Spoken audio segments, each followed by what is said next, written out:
Hey guys, how we doing? And welcome back to Lee's Slotcars. I'm back in the slot shed. Been busy for a couple of days, but I have had the odd hour here and there in the shed. So I've been doing a bit of work on some of the finer detailing of the layout. But anyway, I have an announcement to make. Yeah, look. I bought more foam board. I can't help myself. I think I've got a problem. Okay, I think somewhere I'm a bit of a foam board addict, and it's really my wife's fault because she takes me to like Matalan next, on this retail park, and sure enough, Hobbycraft is right slap bang in the middle of it all. So while she toddles off and does her thing, browsing for hours over clothes she doesn't need, I go into sorry love if you see this, I go into Hobbycraft and usually come out with something, and more often than not it's foam board. So I bought another 4 sheets because you can't just buy one, because it's like £4.80 for one sheet, or you can get 4 for 12 quid. So it's crazy not to. So I've got 4 sheets of foam board. Don't know where I'm going to put it because my layout doesn't really dictate a lot of foam board modelling, so I might have to adapt it. I'll show you in a bit, but we're down the far end where it was all the Dartmoor scenery and everything.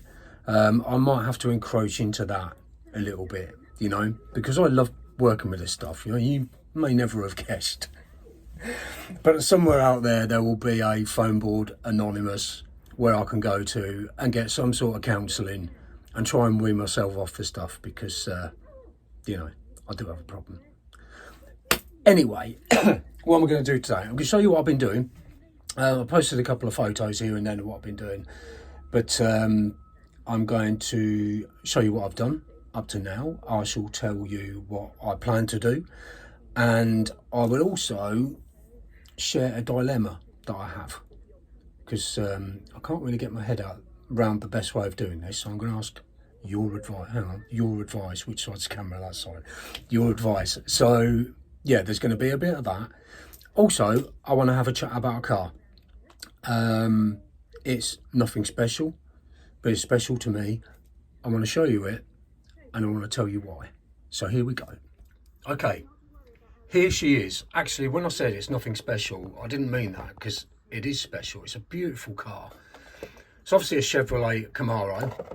If you didn't know that, then you can obviously read it. Chevrolet Camaro, and it's in the Brew 33 livery. It's a lovely, lovely looking car. I really need to get something to put my phone on with a camera, so I can do this sort of stuff a bit more professionally than wobbling about all over the place. So it's a lovely car. I love the detail on the headlamps, and the lights really shine bright. Some cars are a bit dim, but this is really bright LED lights on that. So this is the car. So why is I'm sorry, I've just read an email. There's a vacancy job update. These people, don't they know I've retired? Come on, stop pestering me. I'm a pensioner. Right, okay, sorry, I digress. Why is this car special?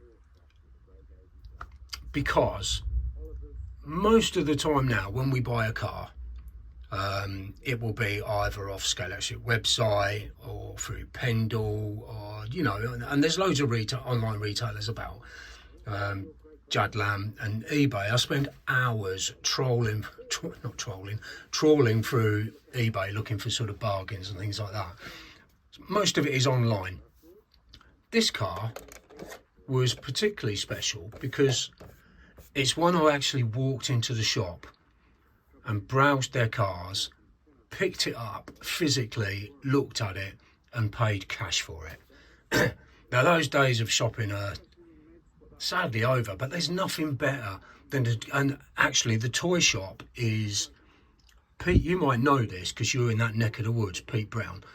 It's called Osborne Toys in Ruston High Street, Ruston, Northamptonshire.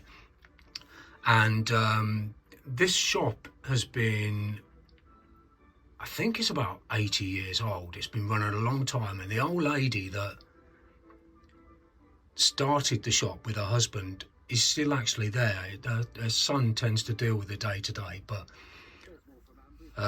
yeah, Osborne Toys in Rushton, and I went in there and I actually had to look through the cars. I was picking them up, I was looking at them, and then I eventually chose this one, and it's a real beauty. It's an absolute beauty.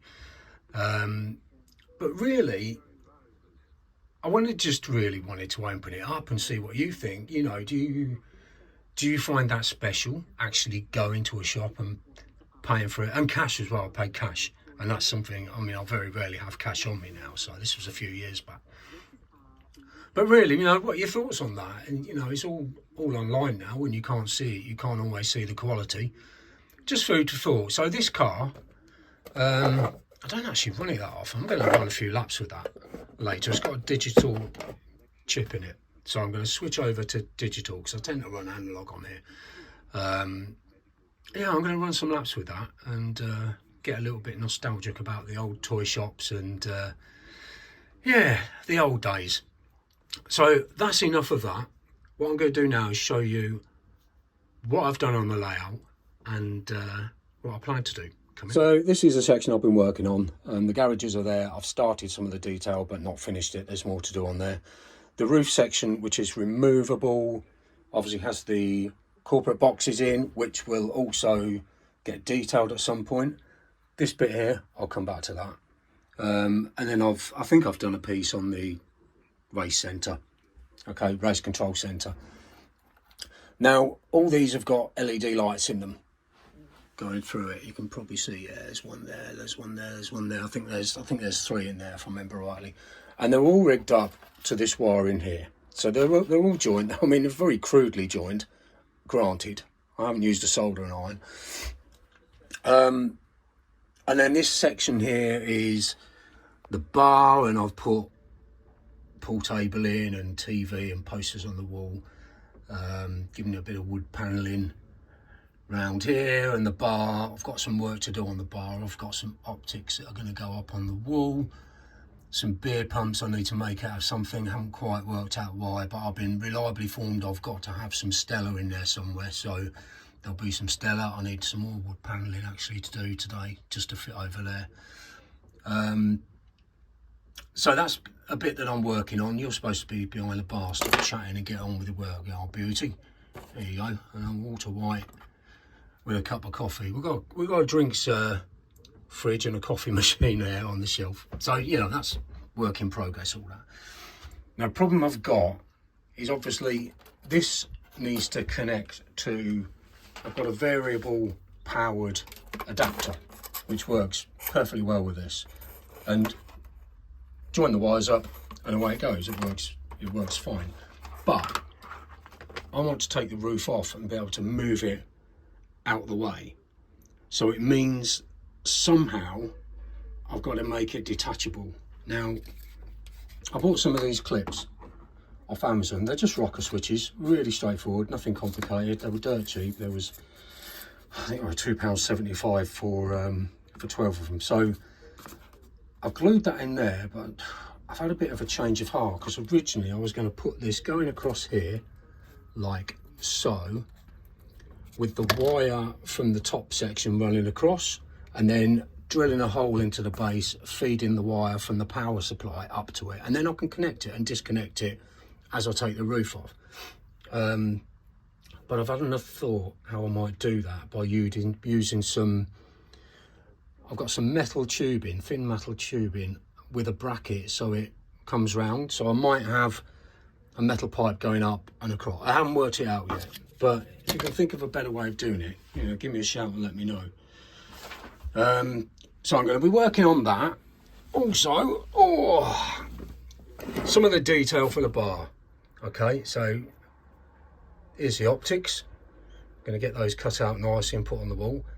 A little packet of bacon fries and scampi fries there, and some pork scratchings. Got to have those in the bar, and some beer towels as well that I've printed out and cut out. I used to collect them back in my youth. I used to nick them from pubs, and I got my mum to sew them all together and made a beer towel, beach towel out of them all.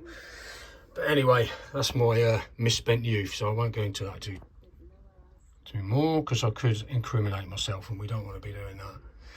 So today, really, I just wanted to touch base with you all, really, because I haven't really put a video in for a while. So I'm going to get some more detailed work done in the bar, and I'm certainly going to run some laps with this little beauty, and I'm just going to generally enjoy being in the shed on a lovely sunny day. I'm going to put the radio on, put some tunes on, and immerse myself in what I do. Now, before I forget, in case I forget to add this little bit onto the sort of winding up segment on the end of this video, I want to give a shout out to a new YouTube channel. It's always great when a new channel comes along, and I have absolutely loved this guy, Pat in Australia. Pat's Slots, okay? Pat with an S, Pat's Slots, S-L-O-T-S. Look him up on YouTube. Great guy, and he's starting doing a weekly roundup of YouTube. I'll say YouTube creators, because I guess that's what people are. And he's a lovely, lovely guy. He's funny. He makes me laugh. And you really need to check this guy out, because he should have way more subscribers than he's got. So check him out. Click subscribe. And come on, get with the programme. So I'm going to have a bit of a play, and we'll come back later. Right, that's about enough for today. Been very busy. It doesn't look like it, but these things take bloody ages to do. Oh, can you get in there? I've got some optics at the back. You can't see, can you? You can't see. There's a beer pump there. Not sure what it is. I'm afraid it's not Stella. But oh, there you go. Yeah, that's sharpened you up a bit, hasn't it? Little beer pump in there. Pork scratchings. Got a pack of that in the cupboard, actually. I might nibble on a pork scratching when I get in. Anyway, so that's the bar bit done. The wiring, excuse me, is all in here. So you've got the wire coming up from the back there, going through this, we'll call it a conduit for now. I'm going to put a fascia on it with some advertising board in it, but you can't really see it back there. Now this, although it looks a mess, I'm going to cut out a piece like this that's slightly raised so it sits above it. Then all you do when you want to take the roof off is lift that section out, unclip these wires, which are literally just plugged in with a rocker switch, and you can take the roof off. So I'm really pleased. I found a solution. It's a bit messy, but it works, because you see in there the lighting's on. Obviously it doesn't show up a great deal in the daylight, but the lighting's in there, and the lighting's a strip light on the bottom anyway. So yeah, all good. So now I'm going to spend half hour or so just messing about with this little beauty and getting some laps in and having a bit of fun. So I'm going to do that, and in the meantime, you all take care, my friends, and we'll catch up with you real soon. Bye bye now.